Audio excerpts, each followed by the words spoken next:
Putain, j'ai le ventre gonflé là depuis quelques semaines. Je sais pas ce que c'est, je sais pas pourquoi.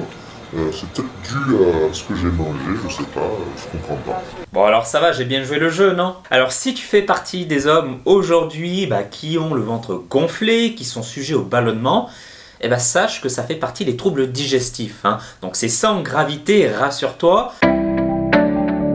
Alors en fait, ce qui se passe, c'est que tu as une accumulation de gaz au niveau de l'intestin grêle, ce qui fait que tu as l'impression que tu vas exploser. Et tu t'en doutes sûrement, les ballonnements, ça arrive quand même assez souvent. Et la cause, c'est souvent dû à notre alimentation, à notre hygiène de vie. Donc je vais te donner toutes les causes possibles qu'il peut avoir et qui te poussent à avoir ces ballonnements. Et je vais te donner les solutions aussi pour diminuer l'effet ventre gonflé qui, disons-le, est plutôt assez gênant.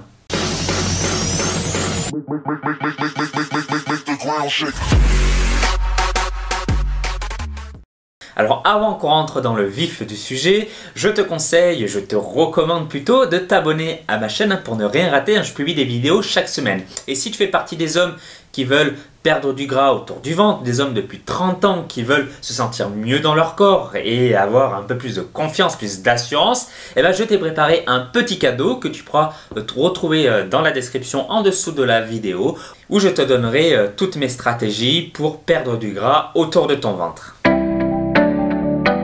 Une des premières causes possibles des ballonnements, c'est de manger trop vite. Donc c'était quelque chose dont j'ai fait durant de nombreuses années.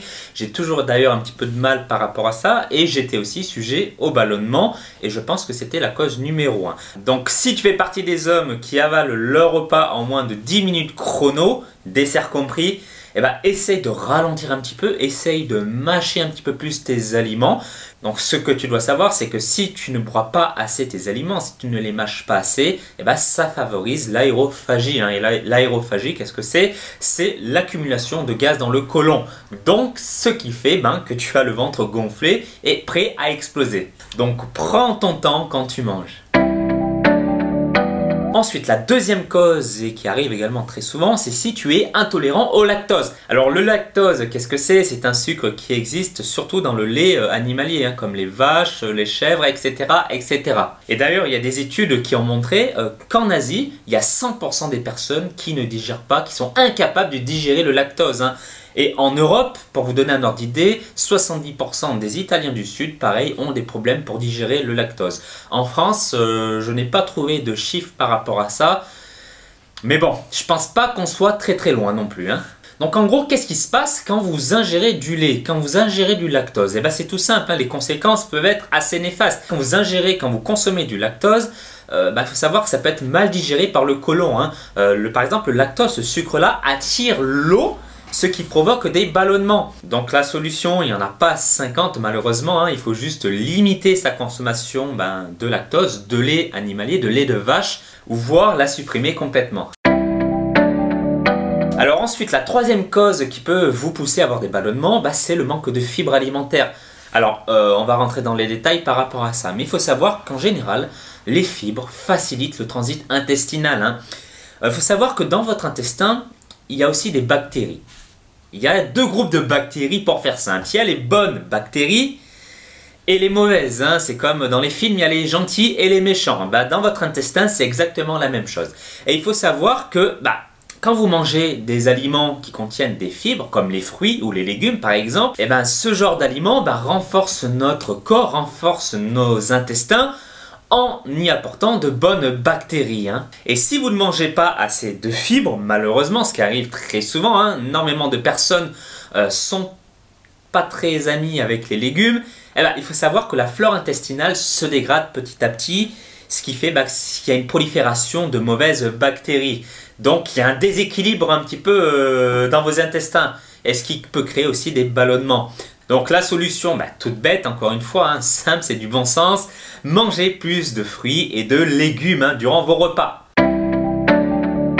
La quatrième cause qui peut se passer, c'est que tu as un excès de fibres insolubles. Alors oui, à l'instant, je viens de te dire que les causes pouvaient être un manque de fibres alimentaires, mais il faut savoir que quand on parle de fibres alimentaires, il y a deux types de fibres. Il y a les fibres dites solubles, qui sont apportées via les fruits et les légumes, comme je viens de te le dire à l'instant. Et il y a également les fibres insolubles qui sont apportées via les céréales complètes ou encore les légumineuses. Alors il faut savoir que les fibres insolubles jouent un rôle purement mécanique en stimulant les mouvements au niveau intestinaux. Donc je vous schématise un petit peu à fond.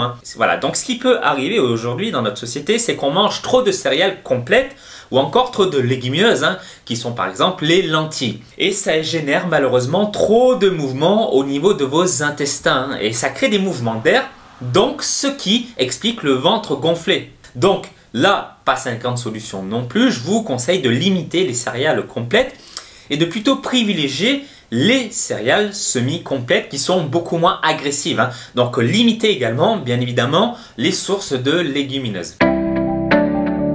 Cinquième cause, et on en reparle assez souvent aujourd'hui, de plus en plus d'ailleurs, c'est avoir une intolérance ou une sensibilité au gluten, qui sont d'ailleurs deux choses différentes. Donc le gluten, c'est quoi? C'est une protéine qui est plutôt mal digérée en règle générale par nos intestins. Mais j'ai pas envie de vous parler en détail du gluten dans cette vidéo parce que c'est un sujet assez sensible déjà, assez d'actualité et un gros sujet, et j'ai beaucoup de choses à vous dire par rapport à ça. Donc je ferai une autre vidéo sur ce sujet. Donc je viens de vous apporter dans cette vidéo quelques pistes qui peuvent vous pousser à avoir des ballonnements.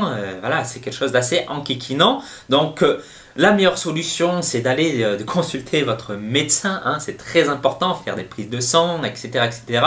Et puis aussi de tester 2-3 petites choses. Je vous conseille dans un premier temps, si vous êtes sujet au ballonnement, déjà de voir si vous mangez trop vite, ça peut être la cause. Ensuite, regardez si vous êtes intolérant au lactose, donc je vous conseille dans un deuxième temps de diminuer votre apport en lait animalier, comme le lait de vache par exemple, et regardez au fil des semaines pour voir si vous vous sentez mieux ou pas. Et ensuite, regardez au niveau des fibres. Mais faites les choses petit à petit, chaque chose en son temps. Ne faites pas tout d'un coup parce que sinon vous n'allez pas savoir d'où vient vraiment le problème. Peut-être que c'est le lactose ou peut-être c'est que vous avez un excès de fibres insolubles.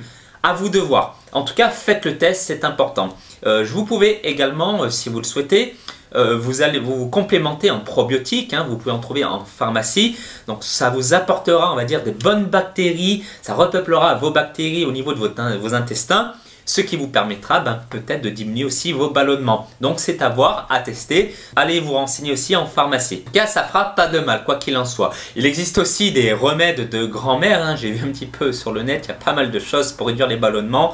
Honnêtement, je ne les ai pas testés. Donc si vous avez testé des remèdes de grand-mère, par exemple avec du bicarbonate, avec du citron, etc., etc., laissez un commentaire en dessous de la vidéo et faites-nous partager votre expérience. Ça en aidera plus d'un. Dans tous les cas, j'espère que vous avez aimé cette petite vidéo. Voilà, je ne peux pas vous apporter des solutions du jour au lendemain parce qu'il n'en existe pas. Mais j'espère que cette vidéo vous aidera et puis passez à l'action. Ne faites pas partie des personnes qui sont passives et qui disent oui intéressant mais qui n'appliqueront jamais. Donc voilà, si vous avez aimé cette vidéo, mettez un petit pouce bleu.